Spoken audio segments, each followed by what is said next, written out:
Agora nós vamos falar da variação do grau de adjetivo. Nós já falamos que o substantivo ele flexiona em grau, que seria aumentativo e diminutivo.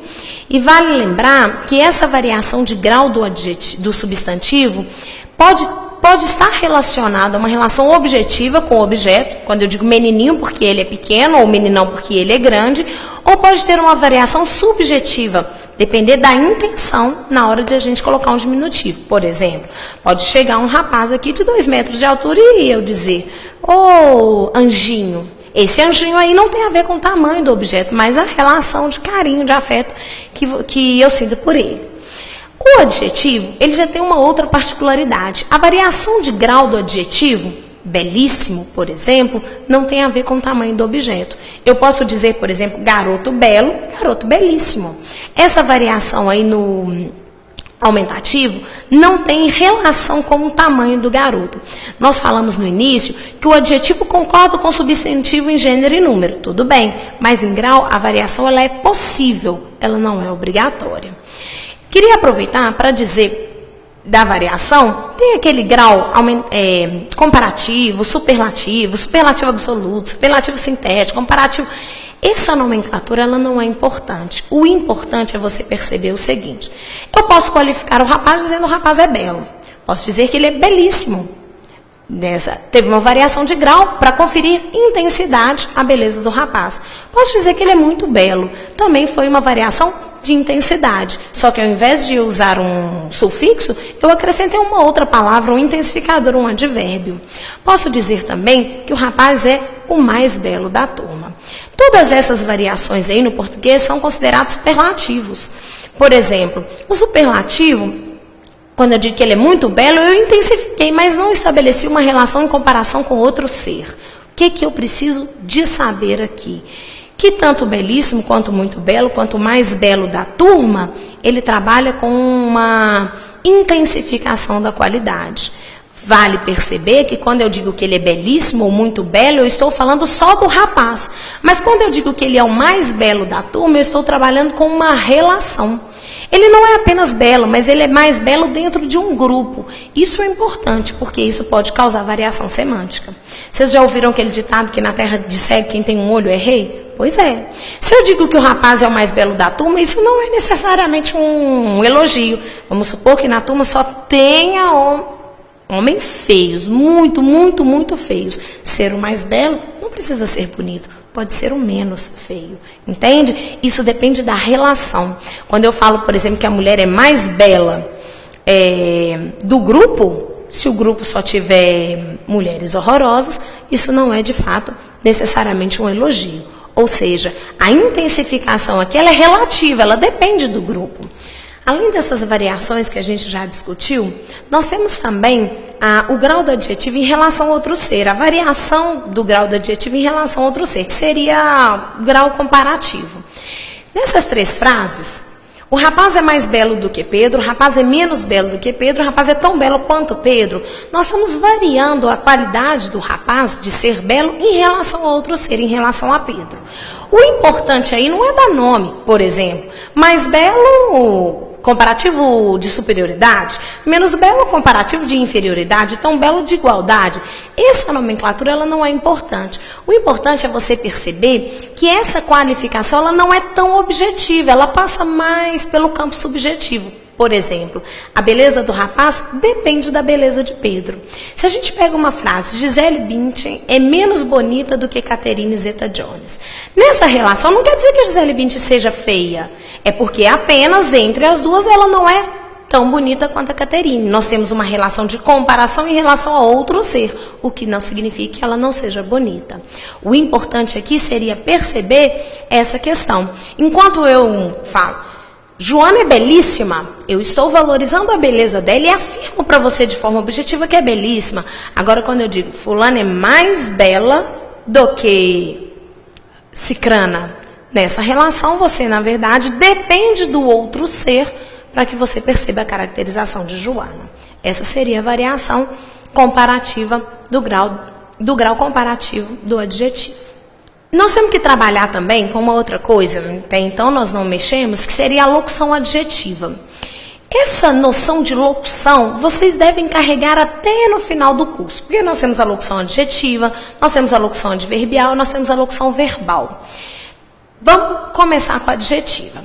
Nessa frase, homem corajoso não falta, se a gente fosse dividir a frase, seria homem corajoso o primeiro grupo, não falta o segundo grupo. Depois disso aí, nós destacaríamos o núcleo que é o homem. Afinal de contas, homem é substantivo e substantivo é sempre a palavra mais importante do grupo em que se encontra. Se fôssemos analisar, corajoso está ligado a homem, porque especifica o homem, caracteriza o homem. A partir daí, eu poderia dizer que ele é um adjetivo e exerce a função de adjunta de nominal na frase. Nessa frase aí, eu posso dizer para você que corajoso é um qualificador, é um especificador de homem, portanto é adjetivo. Vamos na frase de baixo. Na frase de baixo está, homem de coragem não falta. Se eu fosse dividir a frase em dois grupos, eu dividiria homem de coragem, o grupo não verbal, e não falta o grupo verbal, a parte que tem verbo. Agora eu vou pegar o núcleo. Se vocês forem perceber, homem é substantivo e coragem é substantivo. Os dois seriam núcleos. Mas agora eu tenho uma informação muito importante que você vai carregar até o final do curso. Entre dois substantivos, o núcleo, o mais importante, é sempre aquele despreposicionado. A preposição no português é um marcador de hierarquia, de subordinação, de dependência. A gente acha que subordinação existe só lá no período composto, mas isso não é verdade. Entre essas duas palavras, homem será o mais importante, porque homem é o elemento despreposicionado. Daí, eu vou dizer para vocês que de coragem é uma expressão que especifica homem. Não sei se dá para enxergar, mas homem e coragem são substantivos. Quando eu coloco o de no meio, o de coragem deixa de ser um substantivo e passa a ser um qualificador, um especificador de homem. Ora, a palavra que especifica o substantivo é adjetivo. A expressão é chamada de locução adjetiva. Assim fica fácil. Nós vamos ver lá na frente que a palavra que especifica o substantivo é adjetivo. A expressão, locução adjetiva. E a oração, oração adjetiva. Se eu dissesse, homem que tem coragem não falta, que tem coragem seria o especificador de homem. Funcionaria como um adjetivo. Como tem verbo, oração adjetiva. Assim, fica tranquilo de perceber. Nós já falamos da classificação sobre a classificação do adjetivo, falamos que é uma classe que qualifica, especifica, caracteriza o substantivo. Já falamos das funções básicas que ele pode exercer e agora nós vamos trabalhar com a variação de sentido. É claro que temos muito mais a falar do que é isso que vamos mexer hoje, mas eu queria começar a dar uma introdução sobre isso. Se a gente pega a frase, o homem pobre veio de trem, a primeira coisa que nós vamos fazer é dividir a frase. Vamos sacar o núcleo do primeiro grupo e do segundo. Vamos mexer nesse primeiro momento só com o primeiro grupo. O primeiro grupo seria o homem pobre. O homem pobre tem como núcleo, tem como palavra central o homem, já que o homem é substantivo. Substantivo é sempre a palavra mais importante do grupo em que se encontra. Daí, ele é um núcleo. Depois que a gente tira o núcleo, as outras palavras estão ligadas a ele. Vou dizer que o está ligado ao homem e pobre está ligado ao homem. Tanto o quanto o pobre especificam o homem. Vale lembrar que já que estão ligados ao substantivo, concordam com ele em gênero e em número. Está tudo no masculino singular. Vamos aproveitar para classificar, dizer que o é artigo, o homem é substantivo e pobre é adjetivo. É adjetivo porque qualifica, caracteriza, especifica o substantivo. As funções também já sabemos. Ora, se homem é a palavra mais importante, é núcleo. As outras duas estão juntas no núcleo, adjuntos adnominais.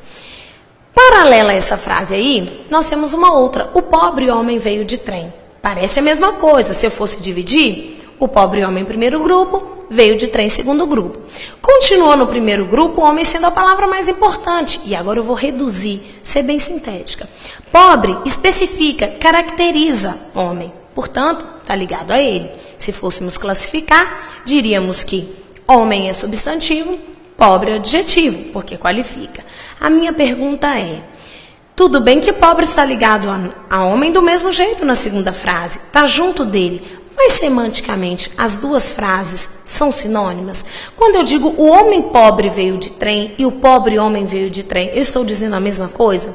Não. Quando eu digo homem pobre, eu estou dizendo homem sem dinheiro. E quando eu digo pobre homem, eu estou dizendo coitado. Eu fico pensando, por exemplo, por que os adjetivos cores, nomes de cores, a gente não tem a facilidade de colocá-lo antes ou depois do substantivo? Por exemplo, eu posso dizer homem grande, grande homem, mas eu não digo blusa verde, verde blusa. Você diz apenas blusa verde. Sabe por que isso acontece? Porque normalmente, em geral, o adjetivo posterior, ele traz o sentido denotativo da palavra. Denotativo é sentido real, do dicionário, comum, aquilo que todo mundo acessa. Quando a gente desloca o adjetivo para antes do substantivo, pode acontecer de ele assumir o sentido conotativo, figurado, literário, aquele sentido que cada situação vai determinar uma significação. Quando eu falo homem pobre, pobre significa sem dinheiro, sentido real, denotativo. Quando eu digo pobre homem, ele assume o sentido figurado, que seria o quê? Coitado, que pena, o abandonado, não é assim? Daí eu estou dizendo para vocês que não é regra, mas alguns adjetivos, quando mudam de posição, estão antes do substantivo, eles deixam de ter o seu sentido real, denotativo do dicionário e assumem o sentido figurado, conotativo, literário.